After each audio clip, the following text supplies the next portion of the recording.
Hermanos, hermanas, bienvenidos, bienvenidas a este evento, a esta reunión, a este conversatorio, a estas exposiciones. Vamos a... Hermanos, hermanas, bienvenidos, bienvenidas a este evento, a esta reunión, a este conversatorio. Em, Vamos a hablar acerca de los 100 años de la Revolución Dule. Para esto hemos invitado al hermano, bueno, primero a la hermana Taira Edilman Stenley Icaza, que es poeta y lideresa del pueblo Kuna, con 30 años de experiencia trabajando con las organizaciones indígenas, especialmente con juventud y mujeres indígenas. Ha liderado los derechos de los pueblos indígenas a nivel local, nacional e internacional. Labora en la Oficina de los Pueblos Indígenas de la Universidad de Panamá. Es parte de varias organizaciones indígenas de Panamá. El área de trabajo es educación superior en los pueblos indígenas, derechos de los pueblos indígenas y mujer indígena. Y también a nuestro hermano, eh, que, bueno, ahorita no estoy encontrando su descripción exactamente, pero tal vez él podría hacerse aquí lo tengo, sí. Eh,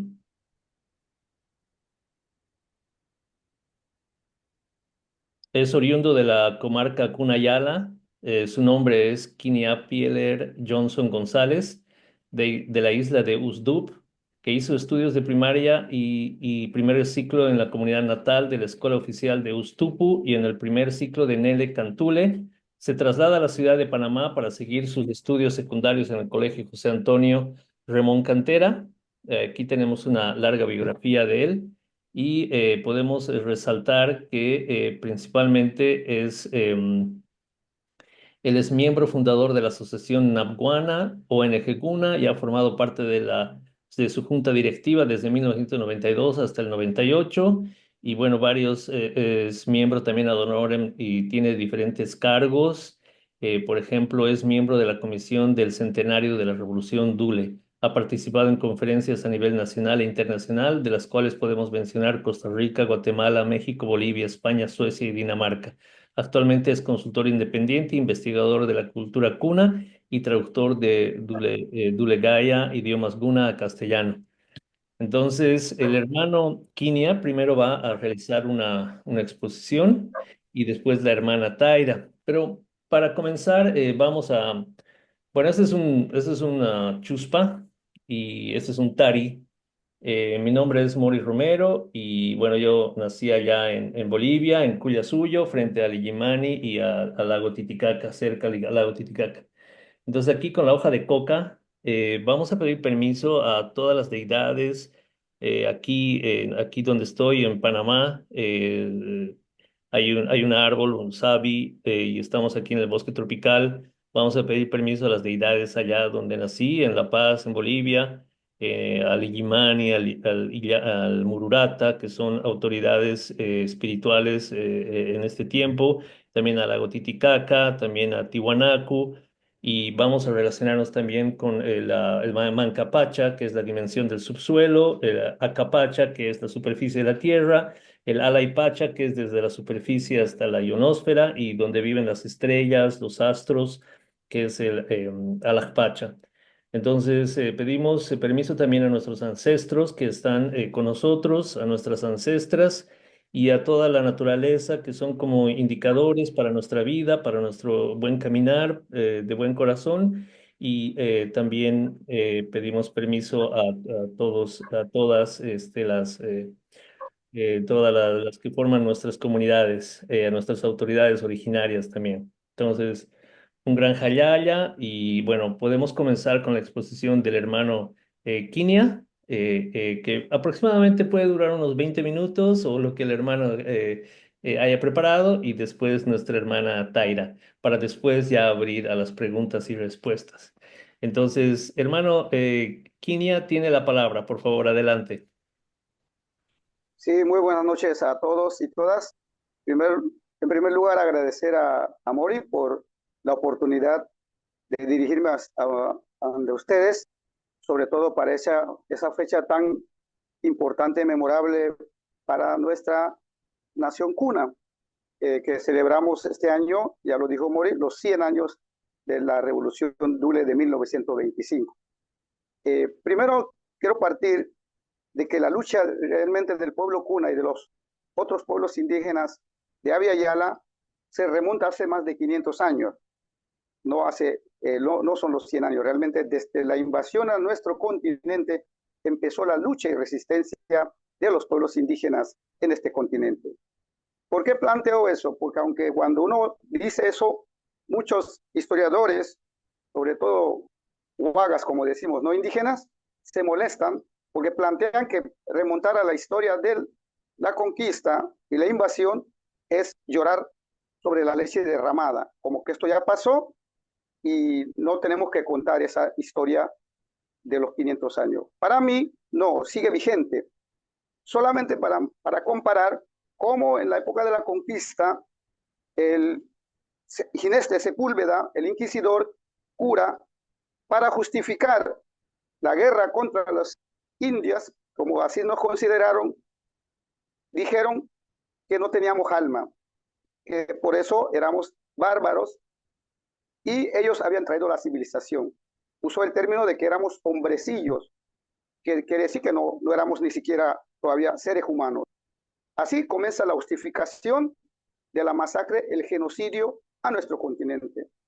Y 400 años después, ya a inicio de la República Panamá, cuando se separa de Colombia en 1903, ese mismo argumento usan los que consideran los padres de la patria, fundadores de la República Panamá, plantea desde el inicio, creando una ley, la famosa ley de la civilización, el 31 de diciembre de 1908, donde plantean que había que reducir a la vida civilizada las tribus salvajes existentes en el país por todos los medios pacíficos posibles. La primera pregunta es, ¿en qué se diferencia la postura del Ginés de Sepúlveda cuando planteaba que éramos hombrecillos y éramos bárbaros y había que civilizar? Todavía la nueva república consideró así, que éramos salvajes. Así que prácticamente no cambia el discurso de hace 500 años, y inclusive con los actuales mandatarios, y no solamente de Panamá, en todo el continente, como usted sabe muy bien. Así que prácticamente esa historia de lucha y resistencia, por eso se remonta hace más de 500 años. Y ya propiamente como antecedente también es importante destacar que cuando Panamá se independiza de España en 1821, se une voluntariamente a la Gran Colombia. Y en esa época ya, por el año de 1871, los cunas tuvimos un territorio denominado el territorio Dulenega, que se extendía del Golfo de Urabá, lo que es la actual Colombia, hasta el puerto de Escribano, lo que sería Panamá y la provincia de Colón específicamente. Pero ese pedazo de tierra, ese territorio conseguido en 1871, abarcaba prácticamente los dos países, tanto Colombia y Panamá. En ese entonces Panamá era un departamento de Colombia. Y cuando se separa en 1903, nos dividen, de igual manera como ha pasado en los diferentes países durante las guerras de independencia. Así que nos dividen en una parte de la población minoritaria quedó en Colombia, en las comunidades de Ibigui Gundíhuar, Máquila y Gundíhuar, conocidos también como Arquía, Caimán Nuevo. Hay dos comunidades en Colombia. La mayoría quedó en la parte de Panamá. Así que por eso muy bien nuestro poeta Aristides Turpana decía y exclamaba durante 1903 el hecho de la separación de Panamá. Nos dividieron a nuestra patria, porque quedó dividida una parte de la comarca Dulenega. Ese fue uno de los antecedentes principales del levantamiento armado, porque al ocurrir esa separación y dividir el territorio cuna, se crea una división interna, unos que avalaban la nueva República de Panamá, otros que querían seguir con la República de Colombia. Eso también crea una división interna como suele ocurrir en nuestras historias en todo ese continente. ¿Por qué planteo eso? Que la división, la separación de Panamá o las guerras de independencia dividieron, porque así ocurre en el sur. Hoy, como sabemos, hay mapuches en Chile, mapuches en Argentina, y todo el territorio cubría lo que es la Araucanía, todo lo que es el territorio hoy, que es la parte de Argentina y Chile. Así que los países no respetaron nuestros territorios ancestrales, y ese es uno de los argumentos o de una de las razones que crea conflictos con la nueva república. Y como se dijo que se iba a usar todos los medios pacíficos posibles, entró la iglesia igualmente como ocurrió durante la conquista. Cuando venían a masacrar, venían los curas a bendecir esa matanza, ese genocidio. Y de igual manera, la nueva república de Panamá usa la iglesia católica como punta de lanza de la civilización con la llegada en 1907 del padre Leonardo Gasó a Cunayala. Obviamente la comunidad rechaza la incursión de la iglesia católica porque venía a imponer una nueva espiritualidad, religión a nuestras comunidades. Y así también entra la educación, que fueron las puntas de lanza que usa el gobierno para imponer la llamada civilización a los pueblos indígenas, en especial al pueblo Kuna. Para un poco resumir, siguieron otros hechos a raíz de eso. La terminación de las obras del canal en 1914, cuando termina la mayoría de la mano de obra que vinieron de las Antillas, sobre todo Jamaica, Haití, Antillas Menores, al quedar cesantes y ven en la nueva república una oportunidad y quedan a vivir, sobre todo comienzan a ocupar las tierras que eran límite, lo que hoy es la comarca Cunayala. Y al llegar la población afro, sobre todo principalmente, al quedarse cesante, comienzan a incursionar en las plantaciones, la pesca de tortuga, de langosta, y comienzan el saqueo de los productos de las plantaciones cunas. Se crea otro conflicto. Todo eso fueron situaciones que fueron antes de llegar a lo que es la revolución. Previo a eso hubo la diplomacia, la dirigencia nuestra sobre todo iba a reuniones con la nueva república, con los presidentes para denunciar la situación que estaba pasando.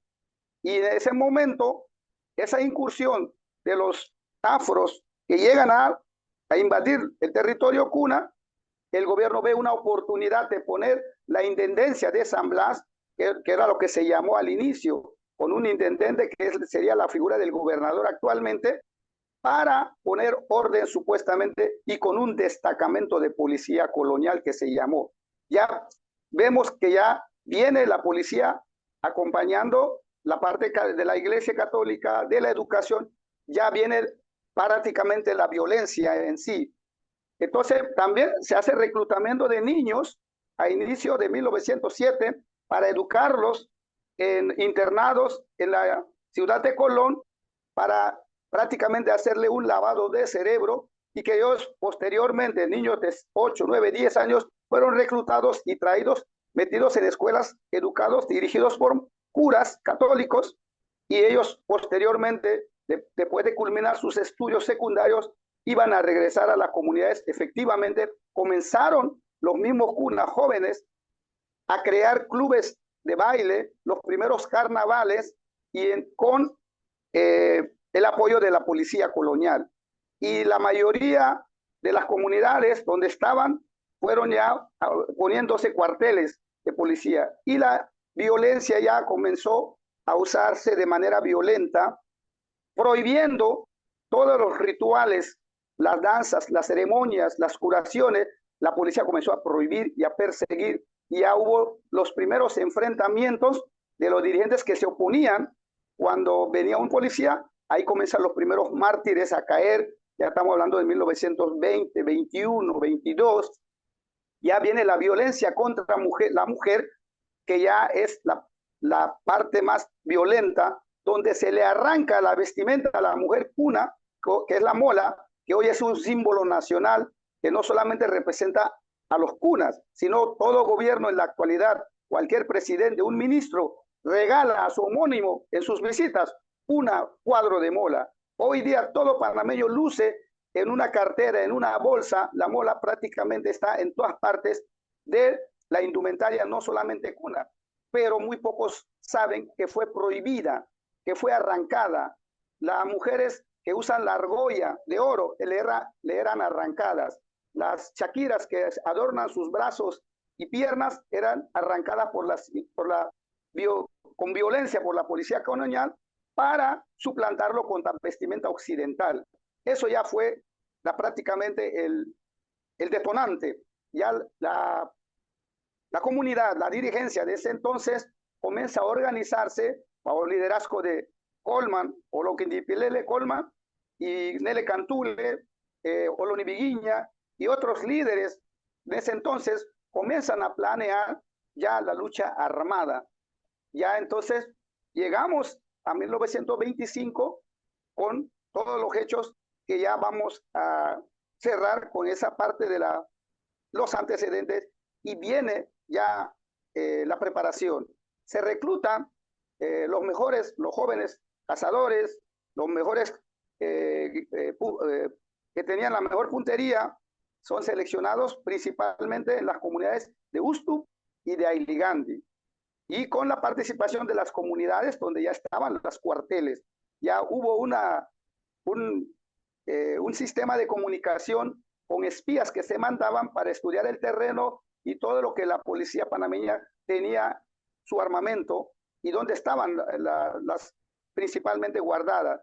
Todo eso fue estudiado y se prepara el ataque, un carnaval. Hoy por eso muchos jóvenes también, cunas, piensan que nosotros celebramos los carnavales, pero tampoco eso no fue coincidencia, solo que la fecha escogida por la dirigencia para atacar fue carnaval, para que con la reacción del gobierno iba a ser tardía porque la mayoría iba a estar en fiesta. La policía iba a estar libando licor, como la dirigencia estudió el comportamiento de la policía y se dieron cuenta que en los carnavales se bebía mucho alcohol. La policía se emborrachaba, hacía fiesta, así que se escogió un carnaval. Así que se parte el 21 de febrero, que es la fecha de salida de los Urigan, como llamamos, de los guerreros de la comunidad de Usto, para unirse con los guerreros de Ailigandi, que fueron los principales pelotones que partieron para ir a atacar toda la vía en Cunayala es marítima. Eso toda la travesía se hizo a remo y llegan ya prácticamente el 22 en la madrugada y comienza el ataque a los cuarteles de manera sorpresiva. El ataque fue violento y fue sorpresa, y la orden fue eliminar a toda la policía colonial, como llamamos en ese entonces a la policía. Y los policías cunas que también estaban colaborando, o agentes que estaban también colaborando con el gobierno, siempre y cuando se rendían, se respetaba la vida. Así fue los hechos violentos de la Revolución Cuna. Hoy día, a pesar de que estamos cumpliendo ya los 100 años, eso en la historia panameña no está registrada como debe ser. Solamente somos un margen, un párrafo que dicen que los cunas fueron instigados por un gringo llamado Richard O'Mar. Eso es todo lo que dice, lo que enseña en la escuela de las historias, de la historia oficial de la revolución, para ellos. Mientras que en nuestras comunidades todos los años se recrea en forma teatral, y así fuimos educados en las comunidades, viendo las escenas todos los febreros, cómo se practicaban, unos hacen el papel de la policía, otros de los guerreros, y hacen todo el simulacro de cómo la policía se atacaba, violaba a las mujeres, maltrataba a las comunidades, y hoy día eso es lo que vamos a celebrar en ese entonces. Gracias a ese levantamiento armado, prácticamente hemos conseguido lo que es la autonomía, lo que es el territorio. Hoy día muchos historiadores todavía, incluso panameños, cuestionan que si fue una revolución o un simple rebelión o un simple alzamiento. Yo planteo que es revolución, porque muchas veces se desconoce, igual lo que estoy narrando, que por primera vez, cuando se crea la República, la primera constitución, a raíz de la Revolución del 25 se cambió un artículo de la Constitución, porque en la Constitución de 1904 se decía que Panamá se divide en provincias, municipios, corregimientos, y en 1925 se cambia ese artículo y se agrega por primera vez el término de Panamá se divide en provincias, municipios, corregimientos y comarcas a raíz de ese levantamiento. Así que la gran pregunta que hago, si eso es hecho de la revolución, no hizo un cambio. Si la revolución significa un cambio en un sistema político, económico, social, de manera violenta, la revolución, una de manera violenta, hizo cambiar la constitución, hizo cambiar todo el panorama político. Y a raíz de eso se crea por primera vez lo que se llamó la comarca de San Blas en 1938. Posteriormente, ya en 1953, se reconoce como con una ley especial y hoy día ya es comarca Cunayala. Todo eso se consiguió con un levantamiento armado que nosotros con orgullo denominamos la Revolución Cuna. Así que gracias a ese levantamiento, posteriormente ya los otros pueblos, siendo el pueblo Nove la mayoría del país y el pueblo Bugle que comparten, comenzaron a crearse otras comarcas en Panamá. Hoy día la comarca es una figura política que significa el reconocimiento legal de los territorios indígenas. Así que eso comenzó con la Revolución Cuna.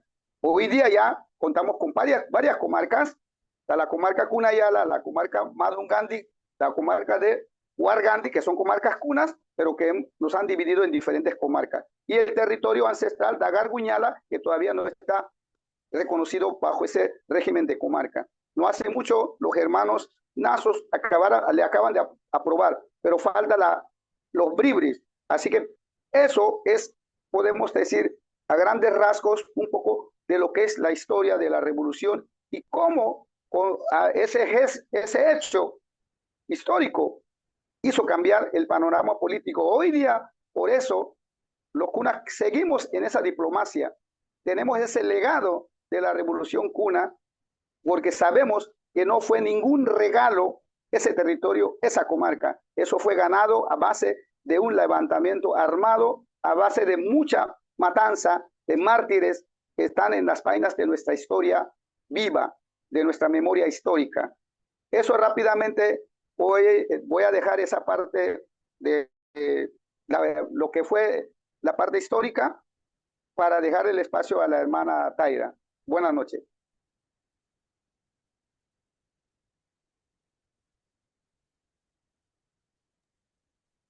Sí, muchas gracias, hermano Kinia. Por favor, hermana Taira, tiene la palabra. Adelante.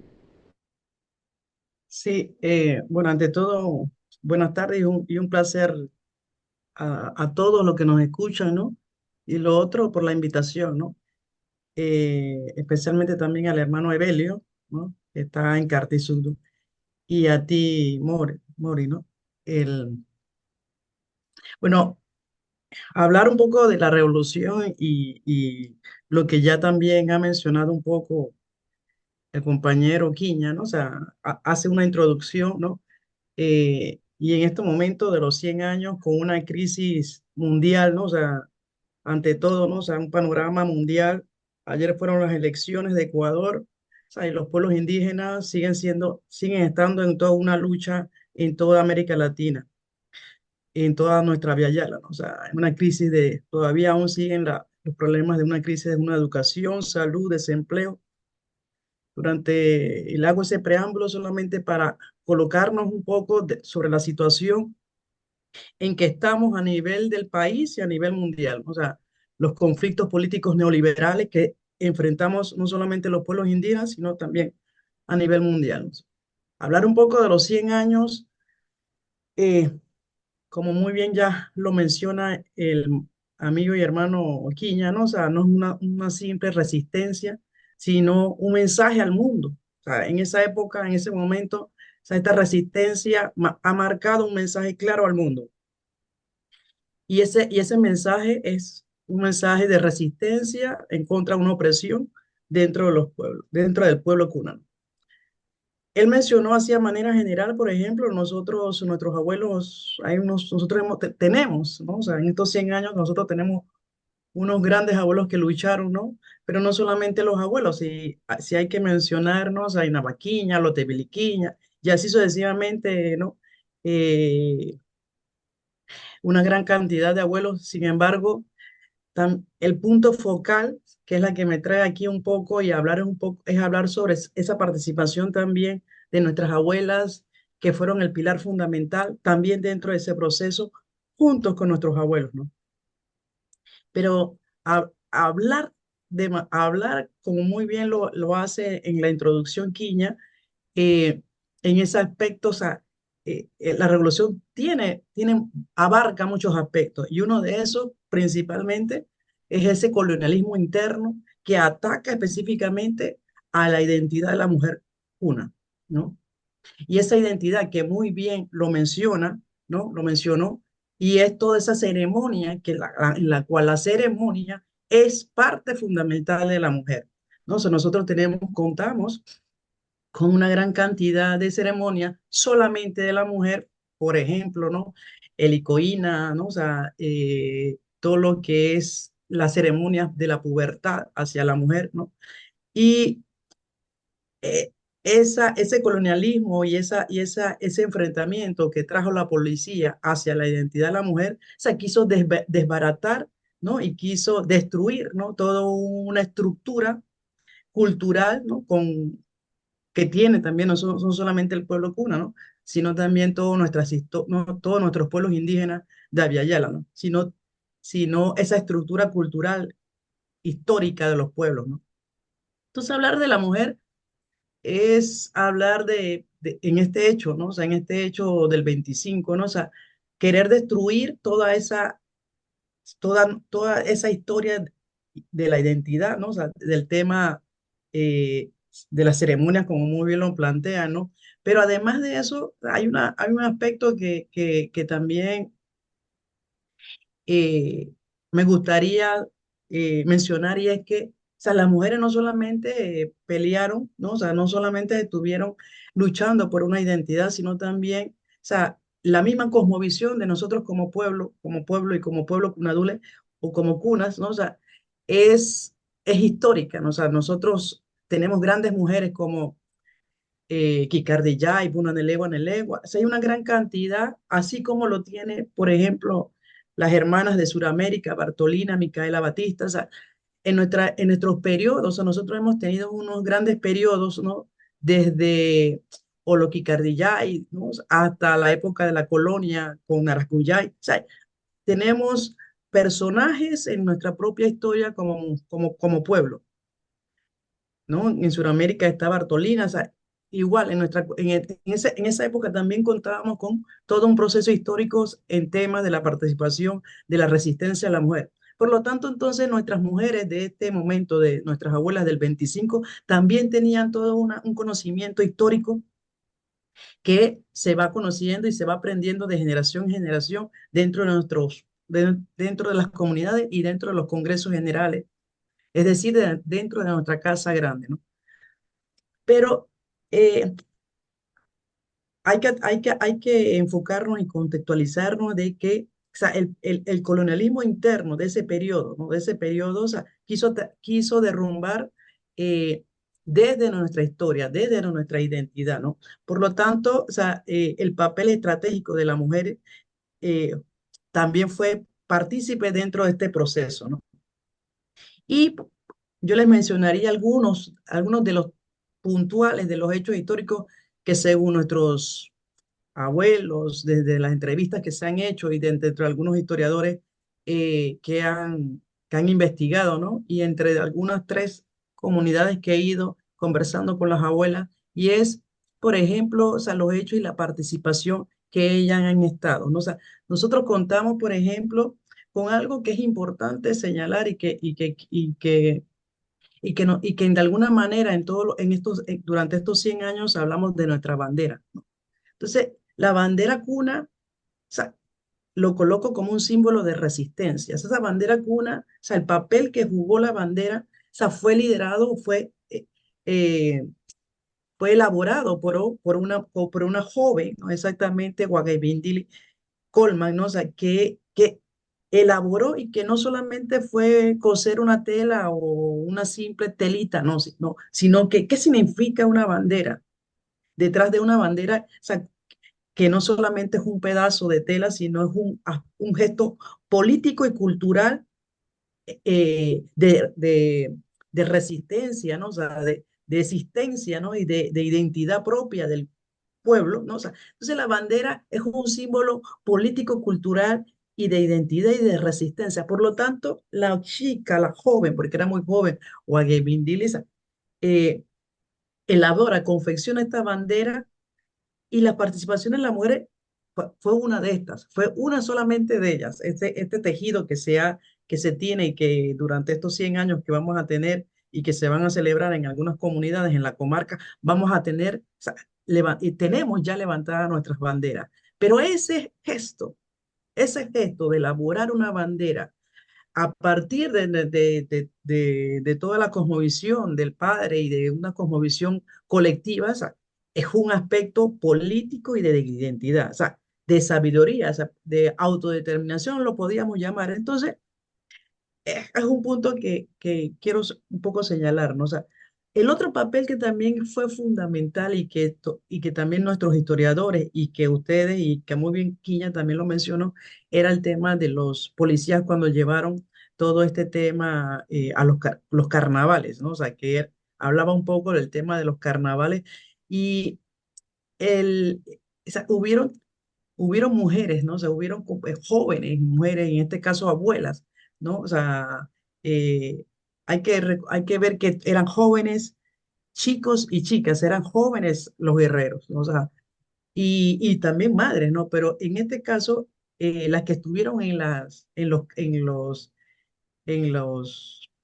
en estos escenarios de bailes y de cambios de fiestas, ¿no? O sea, estuvieron varias señoras, ¿no? Por ejemplo, en Cuseni estuvieron grandes, o sea, estuvieron Eva Stossel, por ejemplo, o sea, una mujer una chica que la pusieron como reina dentro de los carnavales, pero ¿qué papel jugó más además de participar en un carnaval? O sea, mucho más y detrás de esto, o sea, de esa participación hay que mirar y analizar la participación de las que estuvieron dentro de estos espacios obligadas también por los policías de ese momento, ¿no? Y ellas eran, o sea, tenían todo, o sea, si nosotros nos ponemos en ese contexto, o sea, teníamos información, o sea, la resistencia que ellas pudieron estar en ese momento, hay que reconocer toda su participación, ¿no? Además de las violaciones que estuvieron, ¿no? O sea, eh, las violaciones que tuvieron de parte de los policías, porque hubieron violaciones sexuales, violaciones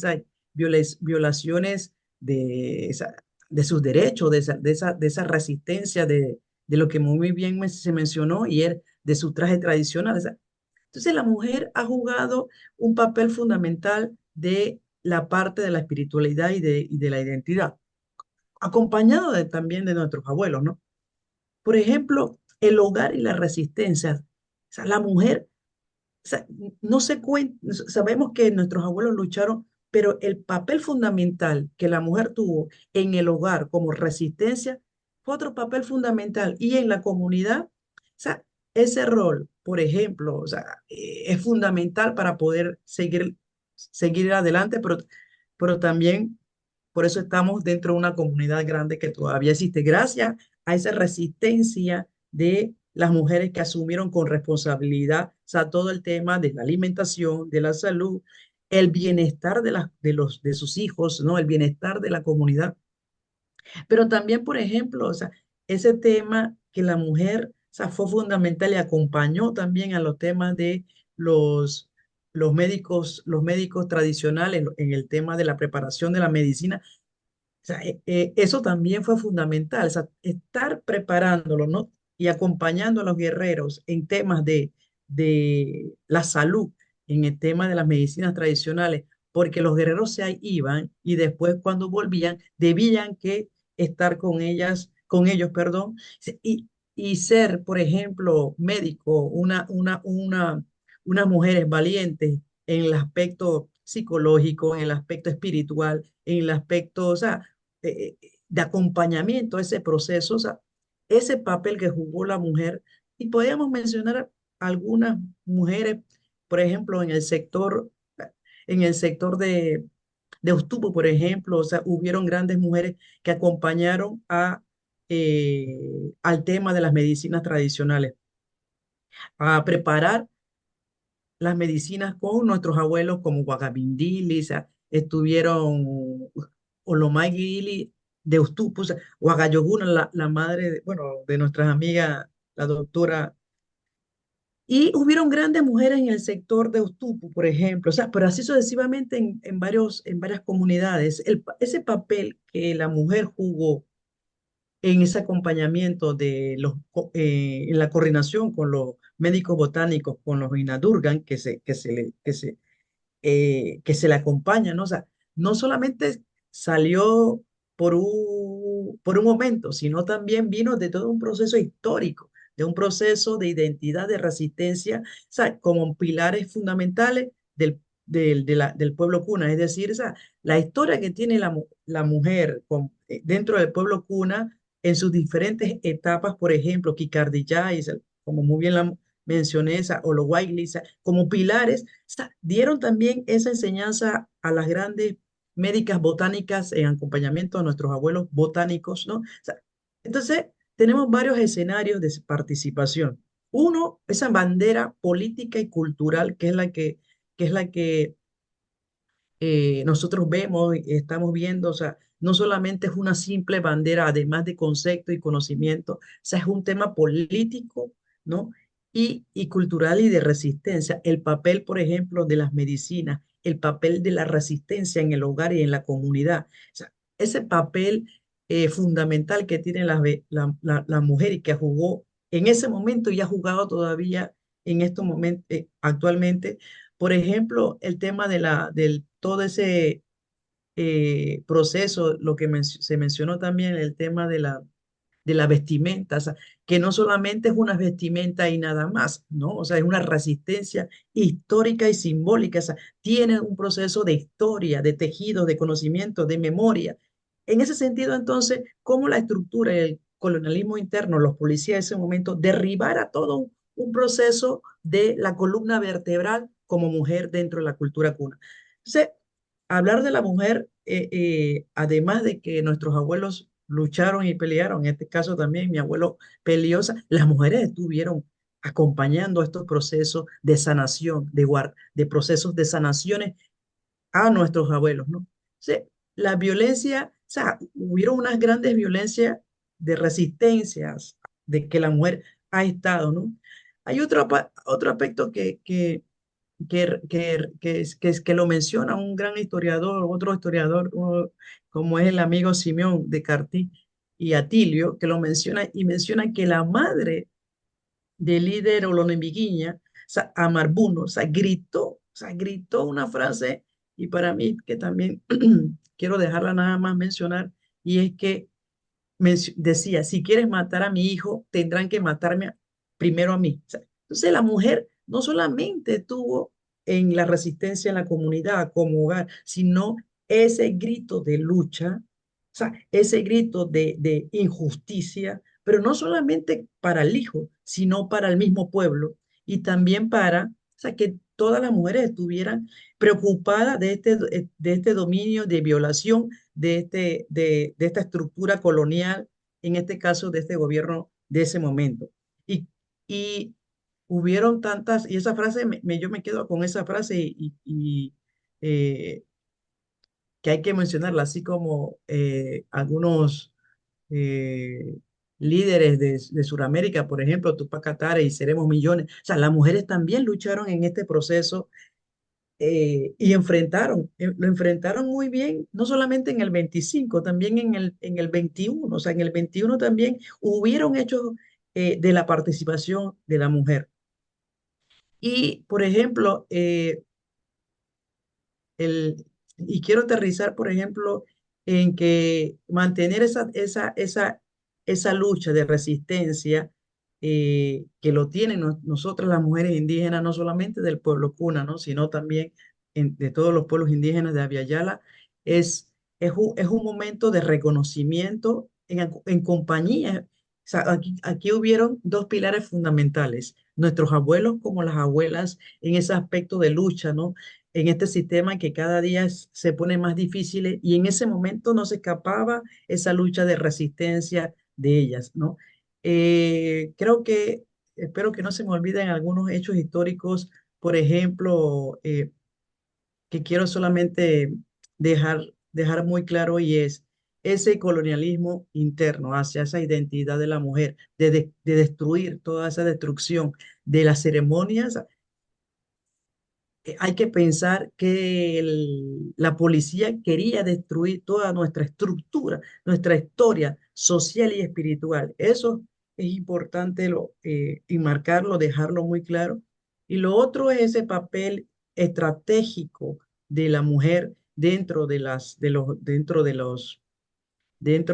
por ejemplo, dentro de los carnavales de Bastosel y una gran cantidad de mujeres que participaron, aún obligadas, aún obligadas, ¿no? O sea, porque la obligaban a participar y ellas recopilaban, ¿no? O sea, recopilaban, ellas veían, yo me imagino que ellas informaban y tenían toda una estrategia. O sea, eh, conocían cómo estaba de cerca los policías de ese momento, ¿no?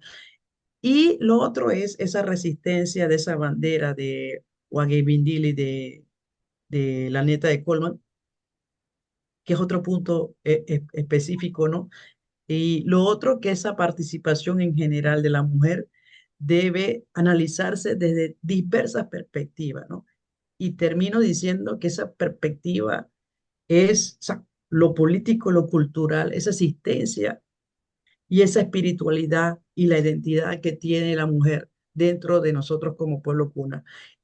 Y además de eso, ese sostenimiento, el sostener la vida, ¿no? Y la resistencia y esa lucha por una autonomía de un pueblo. O sea, hay mucho que seguir investigando dentro de nuestros procesos como historia dentro del pueblo cuna. Sin embargo, hicieron grandes papeles, ¿no? En varios sectores, ¿no? Hasta enfrentarse de alguna manera a los policías, con el caso de nuestra querida abuela Amar Bunor. O sea, y bueno, creo que con esos aspectos quería hacerlo de manera general, ¿no? Esta resistencia dentro de los diferentes aspectos, dentro del hogar, dentro de la comunidad, ¿no? Y dentro de los aspectos políticos, como han sido esas participaciones de nuestras queridas abuelas. Gracias. Muchas gracias, Taira. Muchas gracias, Kinia. Vamos a leer aquí un comentario de Amílcar Castañeda, que mandó un mensaje al, al- al chat. Dice: saludos cordiales desde la Universidad Estatal a Distancia de Costa Rica, UNED. Nuestro agradecimiento al valiente pueblo cuna por haber construido un modelo emblemático de autogobierno que ha inspirado a muchos pueblos. Particularmente los y las estudiantes de la UNED han aprendido mucho de la experiencia autonómica cuna. Gracias por ser una gran escuela abierta en Abya Yala. Felicitaciones por los 100 años y más de la Revolución Dule. Nudeidi, Nudeidi. El profesor, o bueno, Amílcar Castañeda está acá en la sala, entonces lo invitamos a él, tal vez a expresarse si tiene el ánimo. Eh, Querido Amílcar, por favor, tiene la palabra.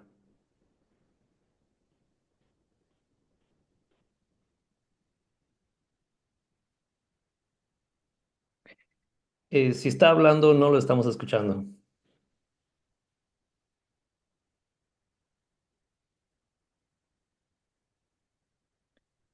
Bueno, Mientras Amílcar puede comunicarse o solucionar. Está sin micrófono. Bueno, está bien. Muchas gracias por sus palabras, Amílcar, muy poderosas y compartimos el mismo sentimiento. Muchos de los pueblos de toda Via Yala hemos visto, estudiado, reconocido a la autonomía territorial cuna como una inspiración, un ejemplo y una, una verdadera referencia. En ese sentido, también invitamos a otras personas más que quieran tal vez realizar alguna pregunta o un comentario o aportar un poquito a estas dos exposiciones que nos han hablado acerca de la Revolución Cuna, que está cumpliendo los 100 años este 2025. Entonces, ¿alguien de que esté en la sala quisiera realizar alguna pregunta, un comentario? Bueno. em, Como había mencionado, sí nos parece fundamental, bueno, esos aportes generales que el hermano Kinia nos ha compartido, ¿no? Hay estas estrategias que en algunos momentos sí son efectivas, como elegir la fecha apropiada. Por otro lado, también la hermana Taira nos ha recordado el rol de la mujer, ¿no? Esta frase, si quieren matarme, bueno, primero, si quieren matar a mi hijo, primero mátenme a mí. O por otro lado, el tema de la bandera, ¿no? Que sí, efectivamente es una expresión cultural, pero también una expresión política. Bueno, de hecho, muchas reflexiones sobre lo que ha pasado y por lo que estamos pasando ahora también, ¿no? Entonces, en ese sentido, creo que si no hay alguna otra pregunta o algún comentario, nosotros agradecemos a Evelio López, al profesor Evelio López, que cordialmente nos ha contactado y ha sido de alguna manera el impulsor de este conversatorio, de estas exposiciones. Entonces, invitamos a Kinia para decir algunas palabras finales o algún cierre para para que podamos continuar. Adelante, Kinia, tiene, sí, para cerrar algunas palabras, sí. Sí, de hecho, en la No es así, actualidad, dice, cuando es así, eh, sí, yo también quiero hacer una reflexión en la actualidad, ¿no? Hoy día la organización política, que es la máxima autoridad nuestra, que es el Congreso General CUNA, pero su base está en las comunidades. Una de las cosas que también muy poco se habla es sobre que la autonomía CUNA es autonomía dentro de autonomía. Yo lo planteo así, porque de las comunidades, cada comunidad tiene una cierta autonomía y eso después nos reunimos en un gran congreso que es nuestra asamblea, que es la que se decide al final las decisiones políticas, económicas, dentro de la cultura cuna. Y eso también permitió la forma de organización, que es también mucho más antes de la conquista, que eso se ha mantenido hasta la actualidad. Hoy día, el Congreso Cuna es uno de los eh, organizaciones políticas, la estructura más reconocida. Y de hecho, hoy día, con orgullo podemos decir que la mayoría de las decisiones políticas se discuten en la Asamblea, incluso las reuniones nuestras, que son las asambleas, lo realizamos con nuestros propios eh, ingresos. O sea que para hacer un encuentro de un congreso que reúne todas las comunidades, lo hacemos 2 veces al año, la parte política, y 3 reuniones culturales, o sea que son 5, una de mujeres, una de jóvenes, que son asambleas oficiales que se realizan en la comarca. 7. Y más o menos para hacer eso es un costo. Eso demuestra la capacidad de organización y la capacidad de autogestión. Y eso a veces muchos curas no entienden de dónde, cómo podemos hacer ese tipo de encuentros, congresos de manera permanente. Sin hablar de los congresos locales que son diarios, de los congresos sectoriales que tienen su dinámica. O sea que la dinámica de organización política es la fortaleza. Y eso también se pudo mantener con la revolución. Y hoy día es un referente también, aparte de la forma de organización, y que hoy en día esa fortaleza es lo que realmente nos mantiene hoy día. Así que creo que en ese sentido, los 100 años también sirve para reflexionar.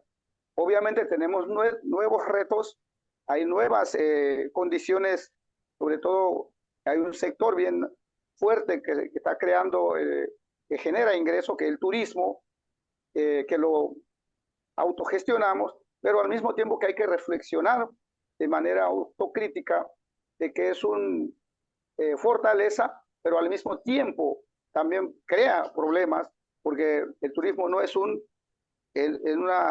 no es propio nuestro.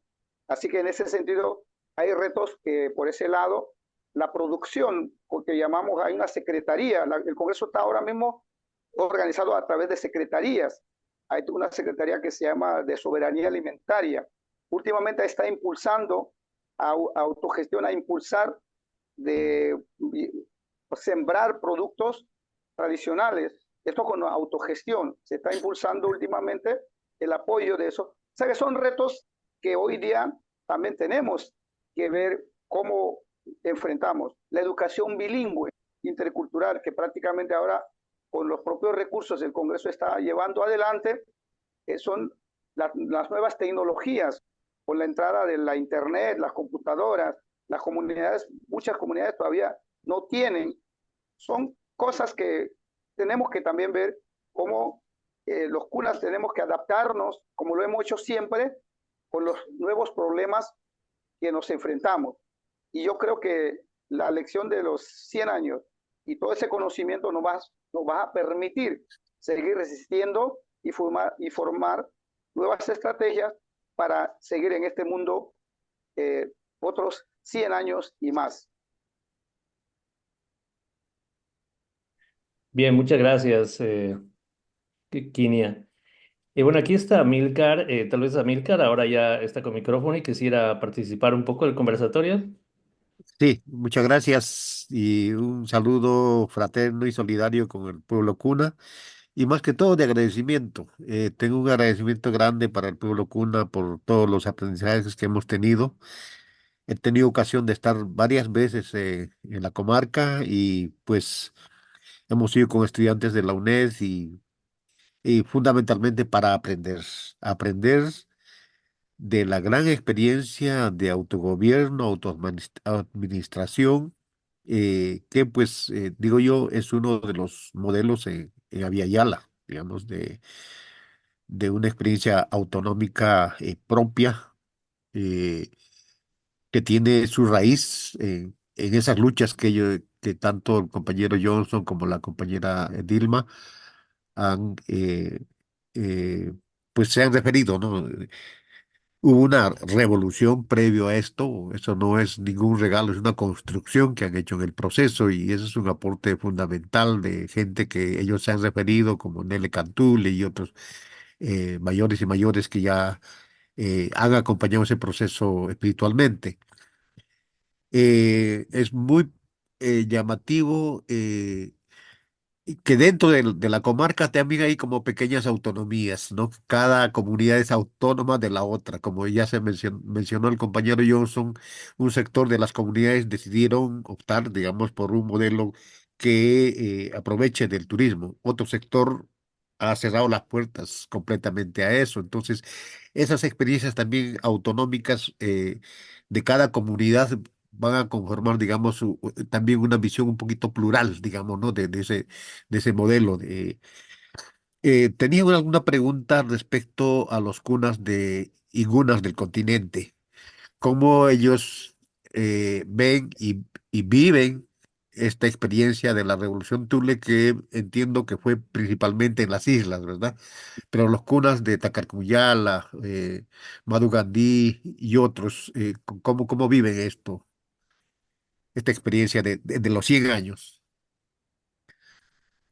Bueno, a pesar de que estamos eh, en diferentes comarcas, el origen de la nación cuna es una, como le planteaba, ¿no? Incluso los de Colombia, los de Dacarguñala, Madungandi, todo la nación cuna en su origen, la historia es única.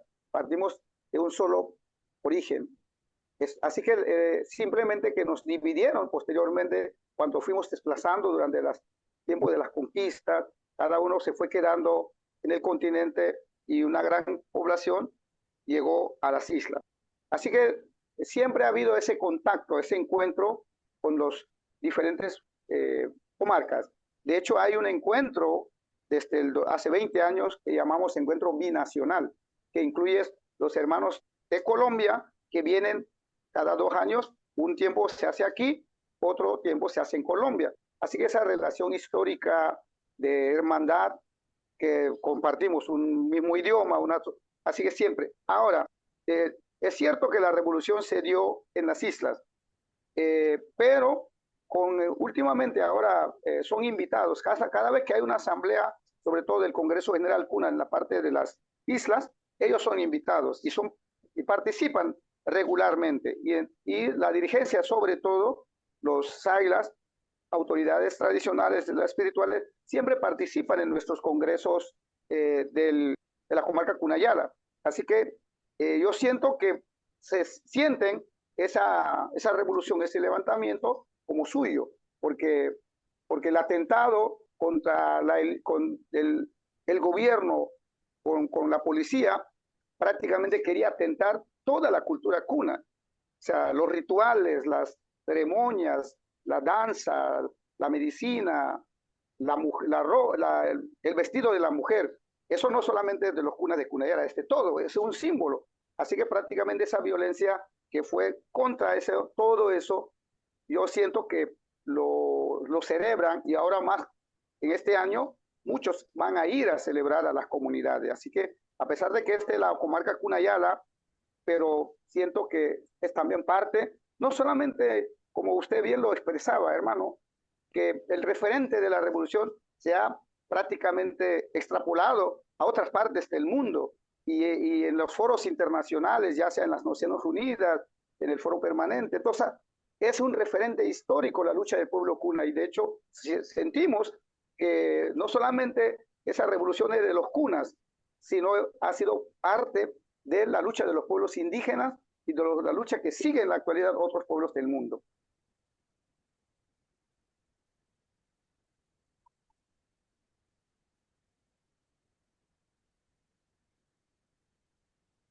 Muchas gracias, hermano Kinia. Vamos a leer un mensaje que ha llegado por Facebook que dice, qué bueno escuchar a Taira, me gustaría saber de qué país y saber cómo me puedo comunicar con ella. Muchas gracias por compartir este valioso conversatorio. Ella es Rosalía Gutiérrez, de Argentina, entonces podemos en algún momento intercambiar contactos para que contacten a la hermana Taira. Muchas gracias. Tal vez hermana Taira quisiera expresar algunas palabras para ya ir para el cierre del evento, del conversatorio. Sí, solamente terminar un poco y muy bien, creo que ellos compartimos mucho, demasiado con el compañero y maestro Quiña, ¿no? O sea, ¿qué nosotros hemos logrado? Tenemos un territorio y toda una reserva, o sea, todo un territorio logrado por nuestros abuelos y abuelas, ¿no?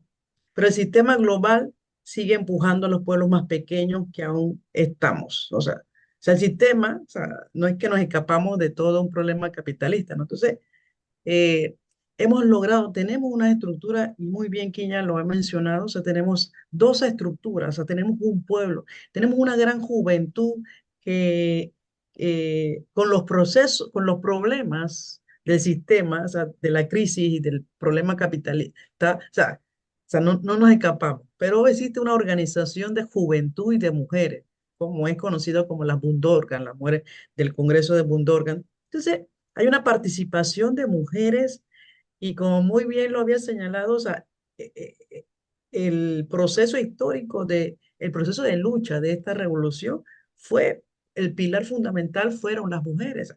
Entonces, ambos personajes, por decir algo, o sea, abuelos y abuelas lucharon a la par, ¿no? Y actualmente tenemos esa estructura nuestra como pueblo, ¿no?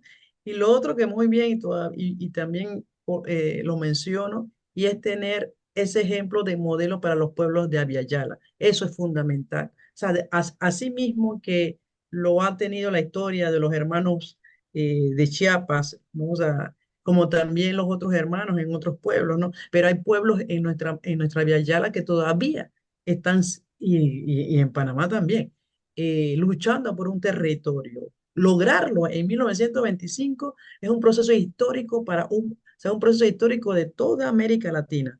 Entonces, sí que escaparnos, o sea, y nos toca entonces seguir tejiendo y debatiendo y analizando, o sea, que no nos escapamos dentro de este sistema global, mundial, en que en estos momentos estamos todos y todas, ¿no? O sea, hay una crisis, hay un problema desde Estados Unidos hacia acá, o sea, hay una crisis social, o sea, hay una crisis de salud, hay una crisis de desempleo, hay una crisis mundial y hay una guerra a nivel mundial. O sea, nosotros no nos escapamos de ese proceso social, ¿no? Y en ese sentido, o sea, seguimos organizando, ¿no? Con nuestros problemas, como nuestros problemas que estamos internos, ¿no? O sea, y seguimos todavía luchando y defendiendo nuestros propios procesos de nuestros territorios, de nuestras estructuras, ¿no? O sea, con todo este problema global, seguimos en estos 100 años dentro de que ahora conmemoramos en este mes del 25, ¿no? O sea, solamente eso y muchas gracias. Muchas gracias, hermana Taira. Querido Amílcar, quisiera decir algo más para cerrar también las Sí, ideas. sí, bueno, otra vez sí, es que el pueblo cuna y su revolución y el proceso histórico que han construido es, digo, emblemático y siempre es como una universidad abierta que para el aprender de diversos pueblos, ¿no? Venía a mi cabeza lo que dijo luego de un intercambio que estuvimos una semana allá en la comarca y agradecer también a Evelio y Blas en ese tiempo que nos atendieron allá en Cartizugdup. Decía esta hermana Brorán, lo que para nosotros es un sueño, lo vimos allá, es realidad y se puede hacer. Y vinieron con esa inspiración, ¿no?